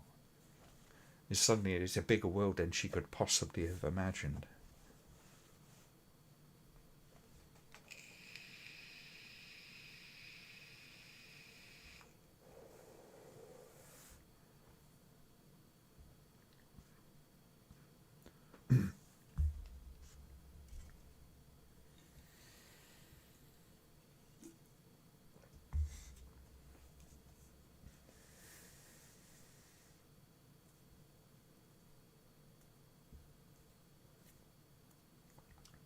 Doesn't sound like the best of ideas, does it?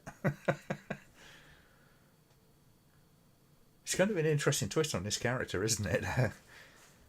He becomes, he's gone from being this sort of relief and romantic interest to suddenly seeming possibly a little threatening.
It's beautiful lighting in this.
Oh, suddenly we've gone into a paranoia movie, haven't we?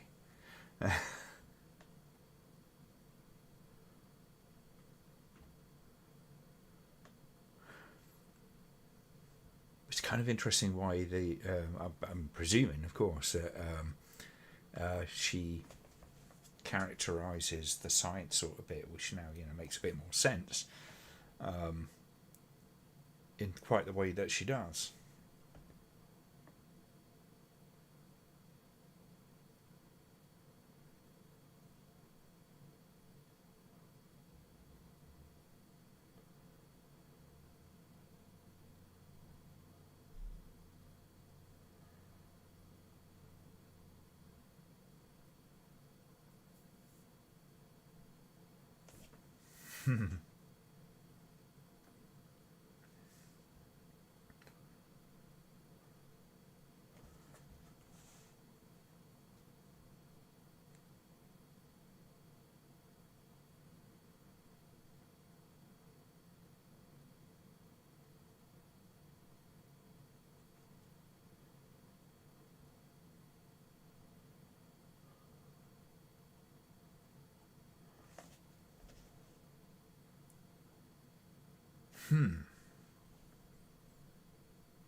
He even had the tag.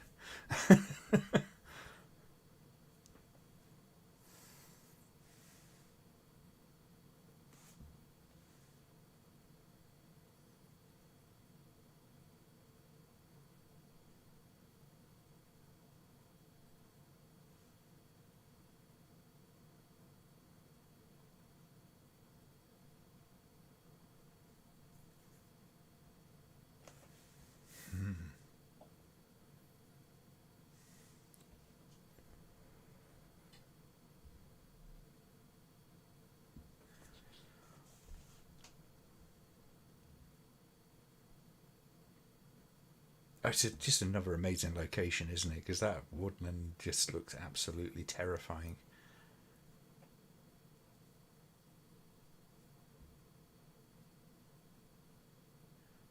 Yeah, she is kind of. And this is the thing. It's like, is she reinforcing her delusion, or is she finally kind of like returning to some kind of reality? But because you don't know who to trust, and that's the thing when you get unreliable narrator is that you don't know what they're seeing is genuine, or if it's just their perception of things.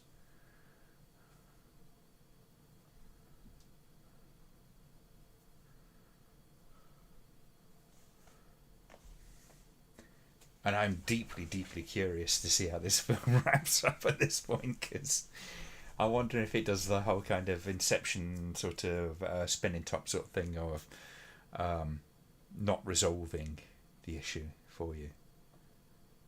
Because at the end of the day, does it matter? Sometimes the mystery is more important than the answer.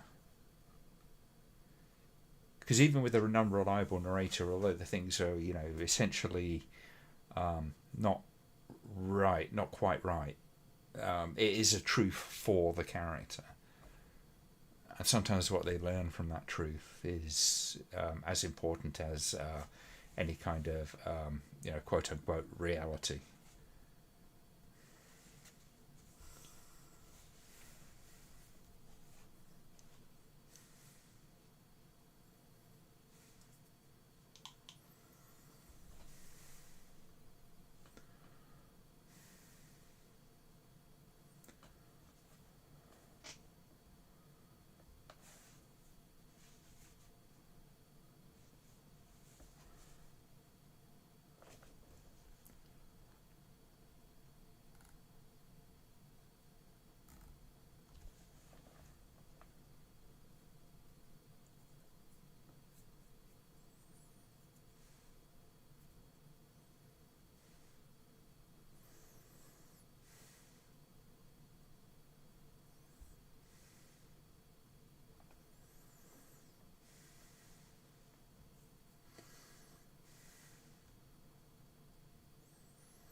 think in some ways this is a movie that kind of has probably is more potency now than it may have had even at the time.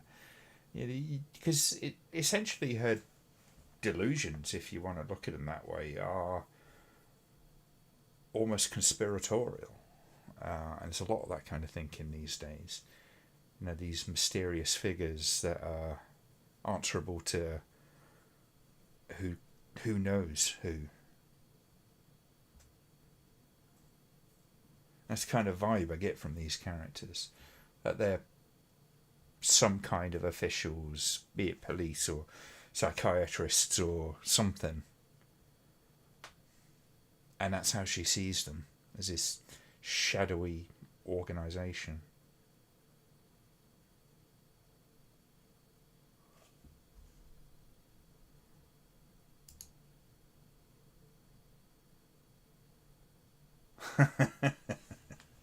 I have to say, I kind of like the ending to that. I'm glad it didn't go that line of making absolutely everything obvious. This is definitely a film that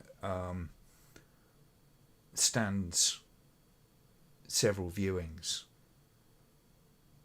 But like I say, it's one of those things. It's the initial viewing is probably the most powerful in many respects, because you are taking that journey with her.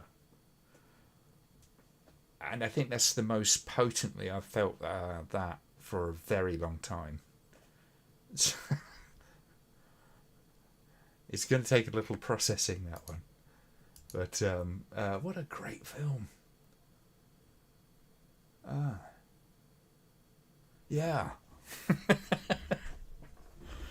So if it was somebody that suggested that to me and I put it down on my list, then thank you for that, because that was amazing. If it was something that I just found along the way, then that was a stroke of good luck. Definitely a fascinating film, very interesting. It is slow, but it is slow with purpose. It's because I don't see how you can really sort of speed that film up and make it quite as effective. Love that open ending, back to the moon, the title sequence, full circle. Yes, yeah, and like I say, it's one of the things about the film Inception is that a lot of people who kind of are down on the film often sort of have a problem with the fact that the spinning top issue is not resolved at the end. To which I've always said it's not shown because it's not important. What's important is what happened to the character. The fact that he walked away from it, that's the important thing. Whether it stayed spinning or falls over is insignificant, doesn't mean a thing. It might tickle your kind of desire to have a very kind of firm conclusion. But I would say that if it was to do that, it would sort of betray a lot of the story that actually is what you should be looking at, which is the character's journey and the fact that he walks away from the spinning top at the end. And this has a kind of similar sort of thing. You don't need to have that laid out exactly what the situation. Who are these people? You can infer that from various things within the movie. I mean, for me, I think there were probably some sort of law enforcement or psychological staff, if you like, who finally caught up with her.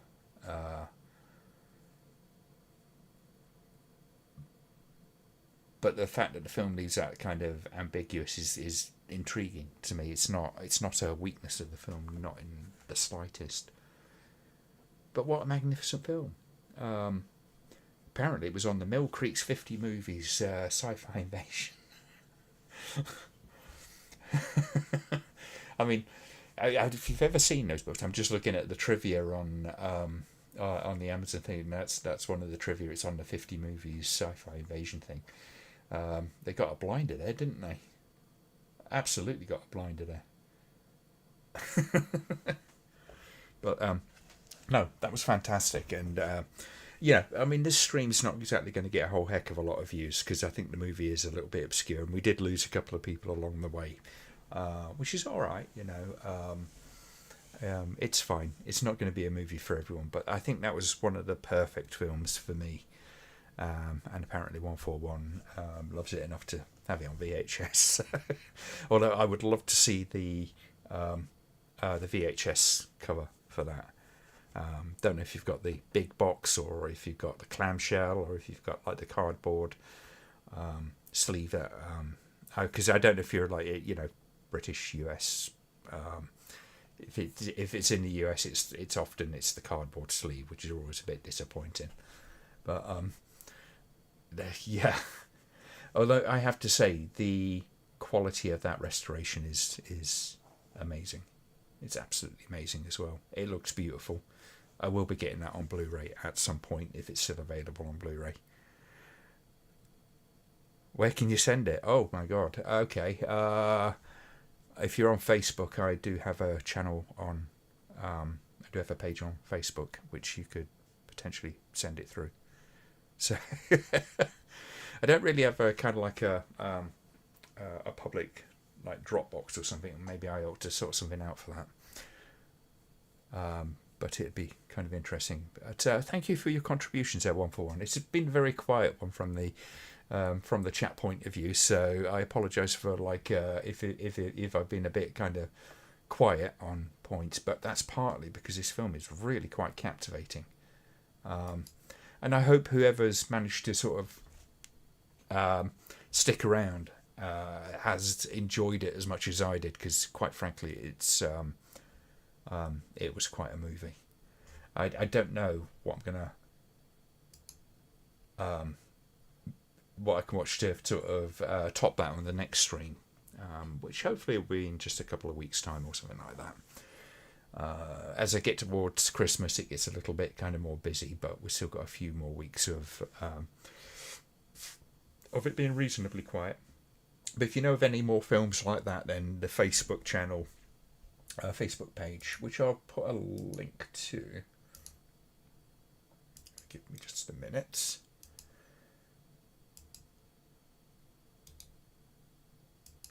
I'll put that in the chat. So if anybody is on there, and I know Facebook is not everybody's cup of tea. I did have a Twitter until, well, a twit took over Twitter. Right, there you go. So that's in the chat now. So on my page there is also the Ramblaholics, which if you message me once you've joined me on Facebook, message me and I will send you an invite to the Ramblaholics group, which is a bunch of us from here, and we kind of occasionally sort of post things that we're kind of interested in relating to certain types of films, that kind of stuff. So that is one way to get hold of me. The other way, I guess, would be to, direct message me on this site. If that's still a thing. I haven't done that for a very long time. But there you go. Anyway, I think we shall call it an evening there. I could probably bang on about this film for quite some time, but I'll probably be repeating myself just because I've talked quite a lot about some of the most remarkable aspects of this film as we went along. But yeah, I really, really enjoyed that. So I'm glad that anyone who's appreciated this along with me, I hope you had a good time. I shall be thinking of the next review that I'm going to be doing.